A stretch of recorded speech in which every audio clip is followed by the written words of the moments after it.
Hi everyone, it's Daniel here with a little bonus video for you. And tonight's topic is going to be on whether or not we're resisting something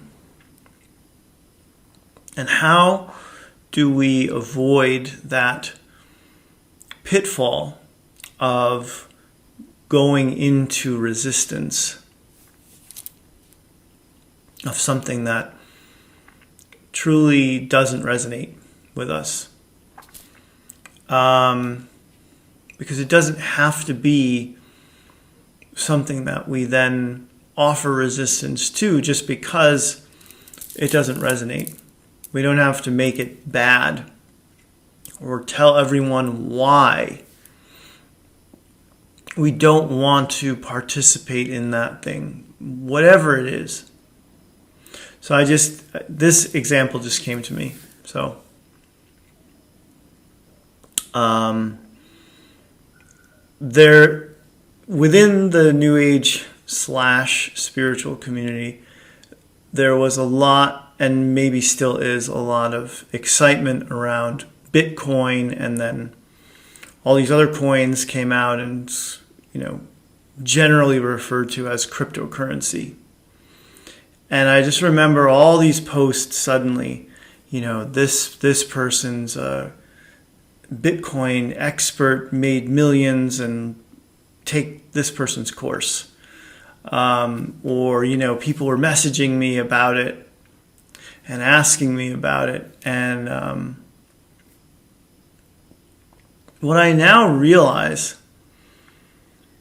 is that the really healthy approach to something that doesn't appeal to you, that doesn't resonate, is to just say, you know what, that's just not for me. It doesn't resonate. I don't vibe with it. Doesn't feel like something I want to get into, instead of presenting your argument as to why no one should be into it ever, which is a habit I think that I get into sometimes when it comes to stuff where I feel like there's that part of me that wants to be right, of course, that's present there, but there's also that part of me that's very protective of my fellow travelers here in the New Age, and I just don't want to see people giving up their power as often as I do. So I think that's where part of it comes from, that resistance to something that when I see all these people moving in this one direction, like, this is the thing, or, this teaching or this whistleblower, insider, whoever. Because we really do have to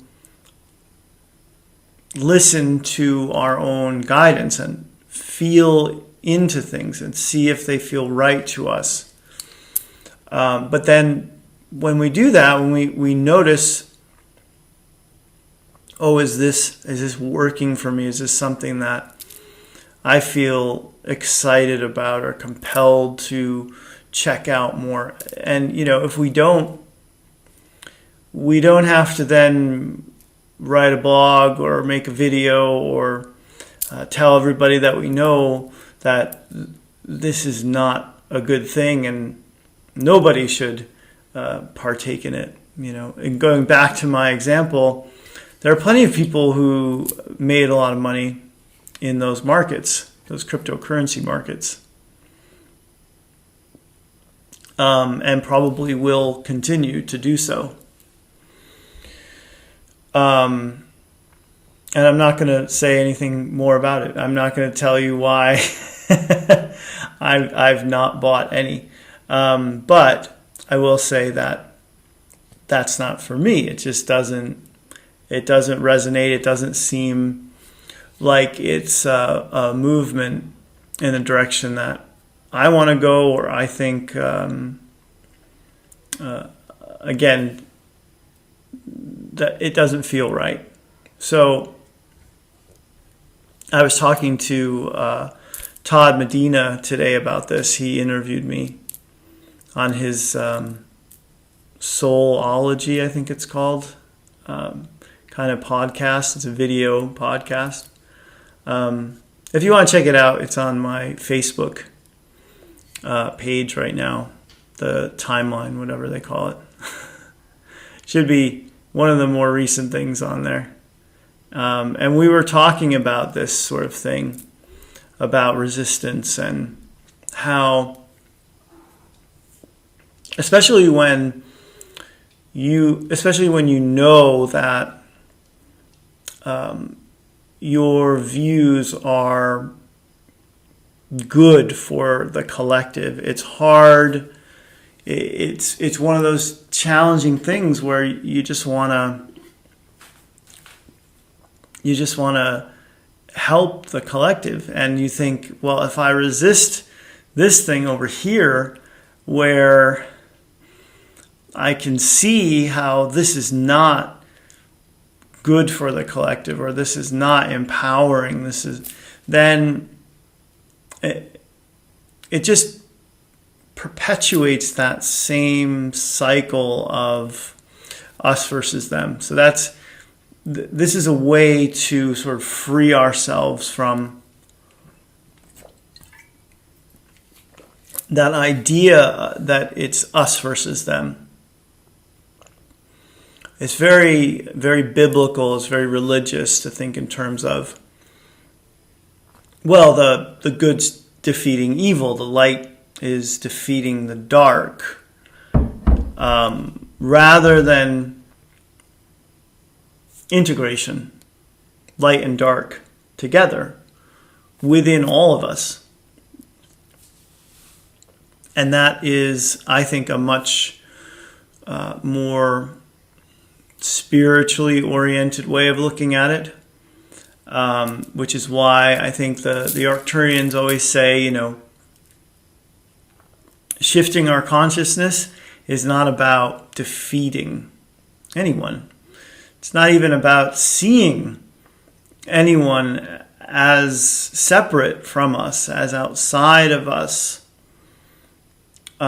creating hierarchies. When we say this person's awake, this person's asleep, that's not meant to be a judgment. And the thing, there just has to be a word for it. There has to be a way of identifying what we mean when we're using language, and that can be tricky because you don't want. So in Harry Potter, it was the Muggles. You don't want that to be what's the word? Pejorative word, which means you don't want to put anybody down by calling them asleep. So I don't like it when people refer to sheeple, because it's not helpful. I mean, we all know what that means, and we know that we've been that before. I'd say most of us in our lives have had some sort of experience where we've just been following the flock, being a member of the herd and the herd mentality. But that doesn't mean that now that we're awake, we're supposed to push against all of that. We don't have to resist what just doesn't work for us. So that's another way to say, well, that just doesn't work for me. I'm not into it. Doesn't mean that you shouldn't be. If that's where you feel your heart is taking you, then definitely go in that direction.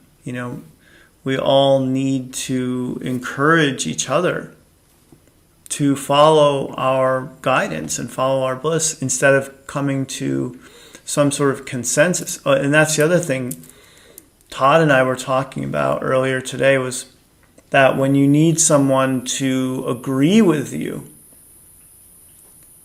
it's usually to bolster your own belief about that thing that you need them to agree with you on, as opposed to just believing in it because it feels right.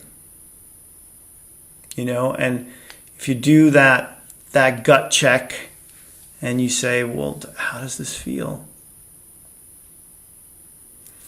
Then you're more likely to be able to listen to what's true for you or what's right for you in the moment. Doesn't mean that it will never appeal to you just because it's not something that's right for you now. So that's another thing. I don't have to dismiss the whole possibility that the cryptocurrencies will replace our current currencies.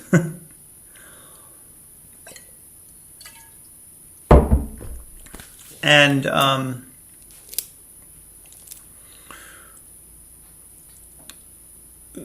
that's something that helps all of us, is to remain open to everything, remain open to all possibilities. All right, I'm going to wrap this up. So yeah, to not resist, in summary, to not resist, all you have to do is catch yourself in that moment where you're about to go on a lengthy spiel about why this thing is bad. It's not good for anyone. Everyone should avoid it. If you say that's not for me, and someone asks you why, then give your little dissertation on it without condemning it or condemning the people who do it, or find that way of expressing something that allows you to speak your truth without condemning something, because what's in resistance is judgment and condemnation, and we just don't need any more of that. We've had enough, I think, in all of our lifetimes. So I hope you enjoyed this video. I hope you like and comment and share it and subscribe to my channel if you haven't already. And I offer you my sincerest blessings and say, little cats down there, mahalo for watching. Hi everyone, this is Daniel Scranton. Please subscribe to my YouTube channel, like and share this video, and give a visit to danielscranton.com when you get a chance.